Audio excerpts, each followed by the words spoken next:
Good morning, everyone. Thanks for joining us. First, I should mention that these are preparations in many cases that we've been making for well over 2 weeks as we've all been continuing to monitor this situation. But obviously, due to increased concerns related to the coronavirus, COVID-19, there are some thoughtful actions which are required. We can accomplish two goals here at once. Of course, first and foremost, our top priority is always the health and safety of our fellow Ohioans. That's not negotiable. But what we can also do while also protecting the health and safety of Ohioans is we can run a fair and honest election next Tuesday, March 17th. We believe that as a result of the thoughtful actions that we're taking, that both of those dual goals will be accomplished.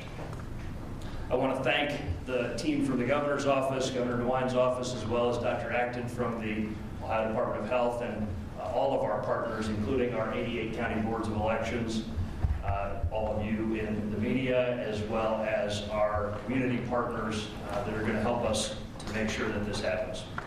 So there are 3 main points that I'm looking to make today.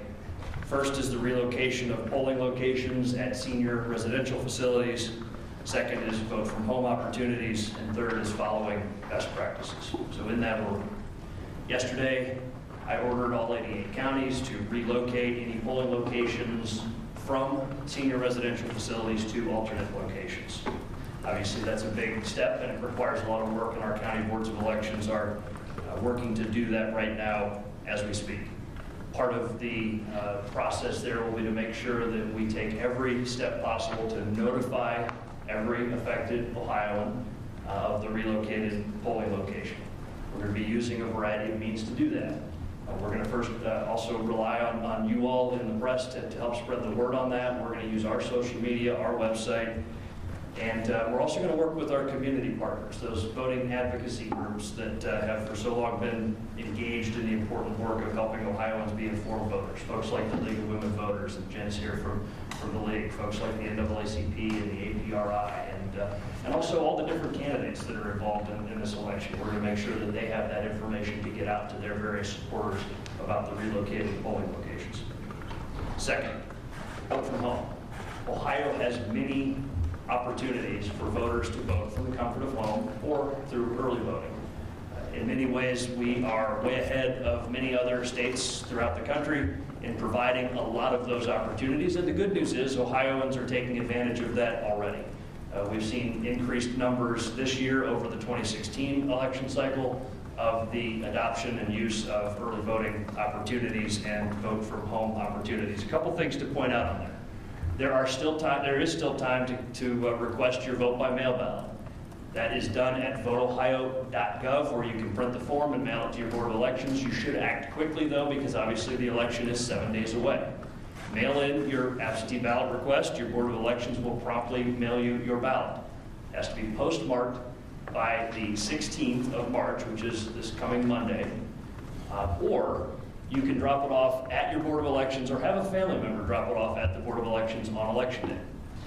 In that regard, I am directing all 88 county boards of elections to make a curbside ballot drop-off available on Election Day. It's important to note that you cannot drop your ballot off at your regular polling location. Your ballot on Election Day can only be dropped off at the Board of Elections, where again, there will be a curbside ballot drop-off available. I should point out that for Ohioans that have not yet taken advantage of the convenience of voting by mail or voting through our early voting period, that when you vote by mail, you can track your ballot. Just like you can a package that you order online, you go to voteohio.gov and you can track your ballot to make sure that it is received by the Board of Elections. Also, as a reminder, Ohio law allows for those ballots to be received by mail. As long as they're postmarked by Monday, they can arrive up to 10 days after the election. And so that works for Ohioans that are abroad, overseas as well.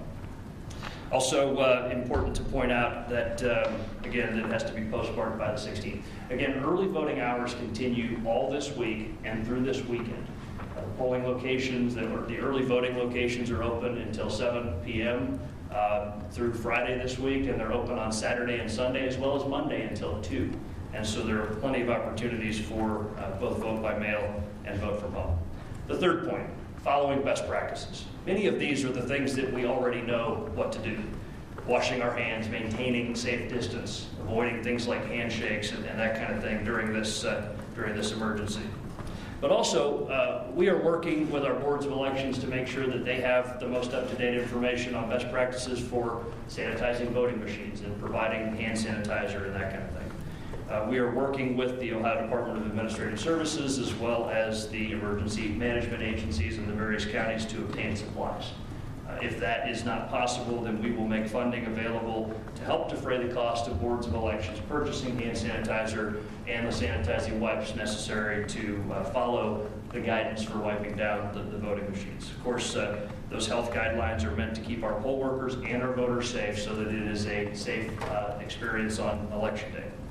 I want to also direct you to two websites. Of course, you're familiar with coronavirus.ohio.gov, which is an excellent website that our Ohio Department of Health has put together. Really up-to-date information from Dr. Acton and her team, and we appreciate that.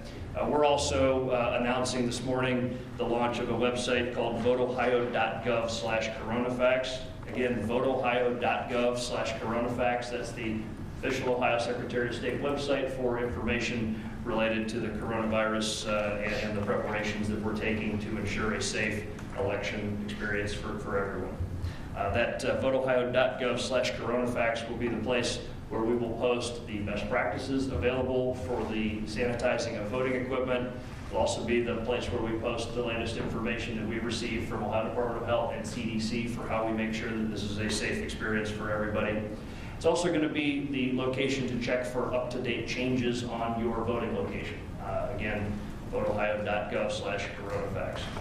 Two additional things, in addition to the three main points that I was making, is that now is the time to watch for and be aware of and guard against disinformation. We know that foreign adversaries have used emergency situations like this as a jumping off point for their insidious disinformation efforts. These are the kind of things that, again, that we need to be alert to. And some of the basic tips for protecting against that is make sure that you're getting your information from a reliable source.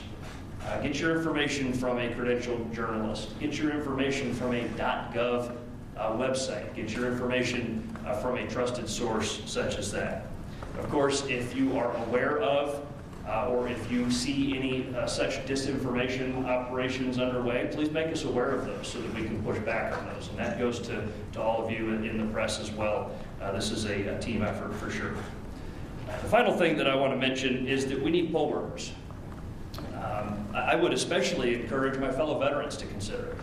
I remember that when we took the oath of enlistment, it said that we were promising to preserve and protect the Constitution and to defend it against all enemies, foreign and domestic. And that's a lifetime commitment. So whether you yourself are a veteran or just a patriotic Ohioan who wants to do your part during this time, consider signing up to be a poll worker.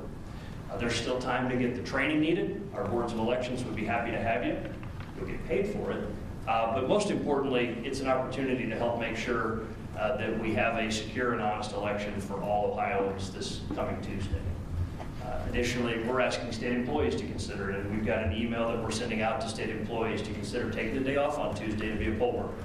Again, we need people to take up this cause, and you'll find it a rewarding experience. You'll learn a lot. You'll learn a lot about your own democracy in Ohio and how it functions, and you'll be doing your duty to help make sure that we have a secure election. The place to visit to sign up to be a poll worker is ohiosos.gov/defenddemocracy. ohiosos.gov/defenddemocracy. That name was chosen very purposefully, because if you sign up to be a poll worker, you will be helping us defend democracy, and I hope that you seriously consider that. Again, to reiterate, the three main points that I'm making today are the relocation of polling locations from senior living facilities to alternative locations, taking advantage of vote from home and vote early opportunities, and following best practices. And finally, watching for disinformation and considering signing up to be a poll worker. Just so that Ohioans understand the scope of Election Day, there are over 35,000 of our fellow Ohioans out working the polls that day.